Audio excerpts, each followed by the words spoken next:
أعوذ بالله السميع العليم من الشيطان الرجيم بسم الله الرحمن الرحيم. Sourate 44, la fumée. Au nom de Dieu, le tout miséricordieux, le très miséricordieux. Ha-mim. Par le livre révélateur. Nous l'avons révélé au cours d'une nuit bénie, résolu à vous mettre en garde. Au cours de cette nuit, on tranche toute disposition bien arrêtée, en vertu d'un ordre qui vient de nous. C'est nous qui envoyons les prophètes, par un effet de la miséricorde de ton Seigneur, car il est celui qui entend et sait tout. Seigneur des cieux et de la terre et de ce qu'ils contiennent, pour peu que vous ayez la certitude. Il n'est de divinité que lui. Il donne la vie et il donne la mort. Et il est votre Seigneur et celui de vos lointains ancêtres.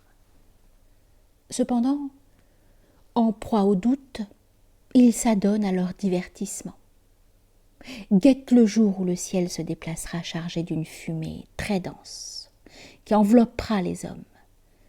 Voilà un châtiment douloureux. Seigneur, imploreront-ils alors, délivre-nous de ce supplice, car nous sommes croyants. Comment les mécréants se souviendraient-ils maintenant, alors qu'un messager éloquent était déjà venu à eux, et qu'ils se sont détournés en disant « c'est un fou qui a reçu un enseignement ». Nous desserrerons quelque temps notre étreinte, et vous retournerez certainement à votre mécréance. Le jour où nous vous ferons subir le grand châtiment, c'est alors que nous nous vengerons. Avant eux, nous avions déjà soumis le peuple de Pharaon à des épreuves, et un noble prophète s'était présenté à lui, lui enjoignant « Laisse partir avec moi les serviteurs de Dieu, car je suis pour vous un envoyé fiable. Et ne cherchez pas à vous élever au-dessus de Dieu, car je suis venu à vous muni d'une preuve éclatante. Et j'ai demandé à mon Seigneur, qui est aussi le vôtre, de me préserver, afin que vous ne me lapidiez pas. Et si vous ne croyez pas en moi, laissez-moi partir. » Puis il invoqua son Seigneur en disant « Ceux-là sont un peuple de criminels. Emmène mes serviteurs, lui enjoignit Dieu, car vous allez être poursuivis, en laissant derrière toi une mer docile, car les armées de tes poursuivants vont périr noyées. » Commentaire. D'après les commentateurs, Moïse avait songé à laisser la mer se refermer pour faire barrage aux armées de Pharaon. Dieu lui aurait alors ordonné de laisser un passage à sec afin que ses poursuivants s'y engagent en vue de laisser la mer se refermer sur eux et ainsi de les faire périr par noyade. Fin du commentaire. Combien ont-ils laissé derrière eux de jardins et de sources? Combien de récoltes et de demeures hospitalières? Combien de faveurs dont ils avaient la jouissance? Et c'est ainsi que nous les léguâmes en héritage à un autre peuple. Ni les cieux, ni la terre ne versent de larmes sur leur sort, et ils ne bénéficièrent d'aucun délai. Ainsi, avons-nous délivré les enfants d'Israël d'un châtiment avilissant. Nous les avons délivrés de Pharaon, car il était orgueilleux et outrancier, et nous les avons élus au-delà des mondes, en connaissance de cause, tout en leur accordant des signes qui constituaient une épreuve évidente. Or voilà que ceux-là, il s'agit des Qurayshites, prétendent « Il n'est d'autre mort que la première que nous subissons, et nous ne serons pas ressuscités. Ramenez-nous donc nos pères si vous êtes véridiques. » Sont-ils meilleurs que le peuple de Touba qui les a précédés? Nous les avons anéantis car ils étaient des criminels.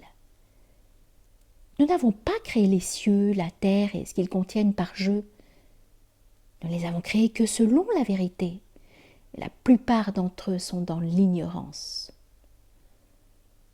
Petite note. Touba était un roi de Himyar qui conservait la foi en dépit de son peuple. Celui-ci fut anéanti pour prix de sa mécréance, et la question est adressée aux Qurayshites qui avaient connaissance de son histoire. Fin de la note. Le jour de la discrimination sera le rendez-vous fixé à tous, sans exception. Le jour où vassal et suzerain ne seront d'aucune utilité l'un pour l'autre, et où ils n'auront à attendre de secours de personne, exception faite de ceux auxquels Dieu aura fait miséricorde, car il est le puissant, le très miséricordieux. Certes, l'arbre de Zaqqum sera l'aliment des coupables. Tel le plomb en fusion, il bouillonnera dans les estomacs, comme de l'eau portée à ébullition. Emparez-vous de lui et conduisez-le sans ménagement au cœur de la géhenne, et versez sur sa tête une eau bouillante en guise de supplice. Goûte donc, toi, qui es si noble et si puissant. Voici réalisé tout ce dont vous doutiez. Ceux qui seront gardés de Dieu seront en lieu sûr, dans des jardins auprès de sources. Ils seront vêtus de satin et de brocart, se faisant face les uns aux autres. Il en sera ainsi.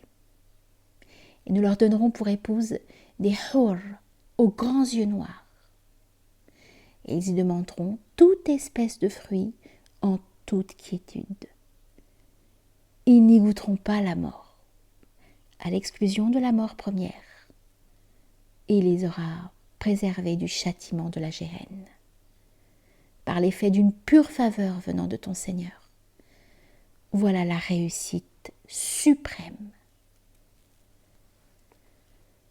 Nous t'avons facilité sa récitation en le révélant dans ta langue, afin qu'il le médite. Observe les événements avec soin, car toi aussi tu fais l'objet de leur attention. Commentaire. Observe la victoire prochaine que nous allons t'accorder, même si de leur côté ils guettent ta perte. Fin de la note.